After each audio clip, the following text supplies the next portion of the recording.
So when Bob Bowlesby decided he was going to move on, there were all sorts of names that were thrown out.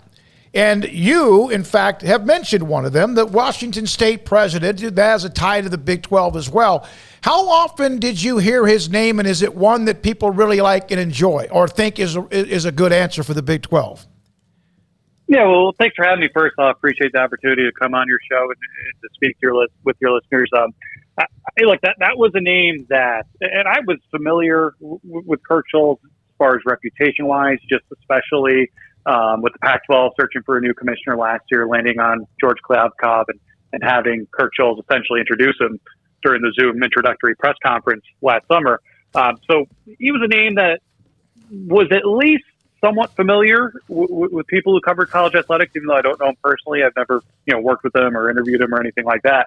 But that was a name that both me, Nicole Auerbach, and Max Olson, who wrote our candidate story, we're hearing a lot. And we're hearing a lot from different parts of the country and from different people at different levels of college administration and college football. And after we had put that candidates list out, that was a name that I heard even more as far as people who we had not spoken to, who read our story and reached out saying, man, like, Schulz be great. Like, that's a guy who, if he wants it, he's the guy they got to go get. How many times have we heard throughout this ever-changing collegiate landscape that the presidents are calling the shots and they don't really know what's going on under their nose on their own campuses as far as athletic departments? Kirk Schulz, by all accounts, is a complete opposite of that, right? When you look at some of the leadership positions he's been able to have, both within the Big 12 and within the Pac-12, being at Kansas State and Washington State, which are, no disrespect to those two fine programs, but by no means a USC or an Oklahoma as far as the kind of juice they hold within those conferences. This is a guy who has been very proactive and has come across as a good leader to everyone inside and outside of college athletics. And the other part that was pretty impressive to a lot of people was he came out pretty strong when Texas Oklahoma decided to leave for the SEC last year, when they announced they were going to leave for the SEC last year.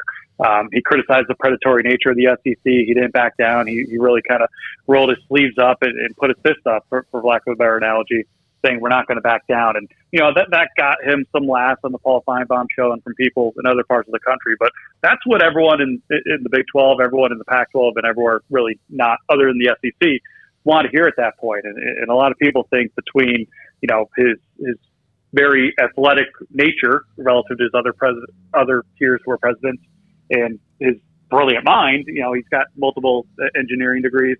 He is a university president, which obviously is very smart. That's the kind of guy, the kind of bold, forward-thinking leader that a conference undergoing the type of change that the Big 12 is right now really needs to steer toward the future. So if you had the kind of checklist, it would be someone who can kind of put their dukes up and tell Greg Sankey, like, that's good for you, but let's talk about this here.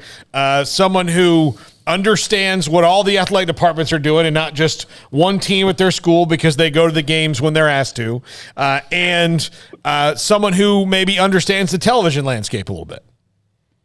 Yeah, I mean, it's rare that these jobs turn over, and yet we're going to be on our fourth Power 5 opening really in the last 3 years or so since the Jim Delaney decided to retire in early 2019. And, it's been brought up to me, and I'm sure to you and others in this business throughout these processes.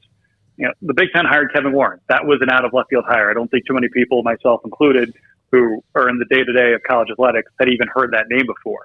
The Big Ten is also the richest conference in the country, and probably could afford to take that risk, for lack of a better term. The ACC, meanwhile, hired Jim Phillips, the guy who many of us, myself included again, thought would eventually be the Big Ten commissioner.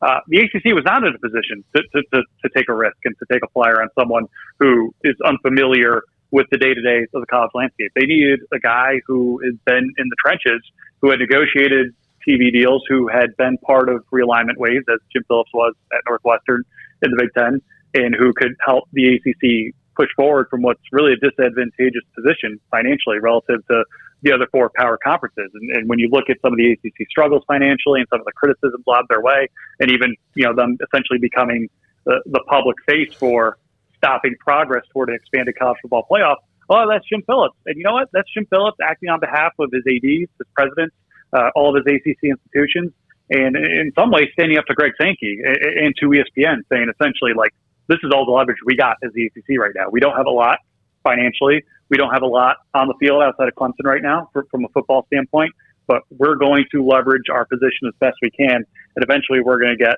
a better deal out of all this. And I use all that as a preface to say the Big 12 in a similarly vulnerable position right now, right? Just lost a couple schools, going to be adding a couple more. You need someone probably with familiarity with the Big 12 footprint, which obviously Kirk Schulz does, having been president at Kansas State, and having been president at Kansas State when the Big 12 lost 4 schools and added 2 more, and someone who is familiar with how hiring and basically leading a conference at the highest level is. And he did that last year in helping the committee find George Gladcock at the Pac-12. And the other part that we haven't mentioned yet, he did that with Bob Bowlesby. He was part of the 4-person search committee that ultimately hired the last Big 12 commissioner. So when you look at the boxes to check, and again, I don't know the guy. I have not spoken to him. I don't know what his interest or lack thereof may be. But everyone I've talked to at every level of college sports and administration the last couple of weeks has volunteered this guy as someone who would be a home run in every way imaginable. And it's hard to argue against that when you look at the resume and the history. Matt, there was one quote from an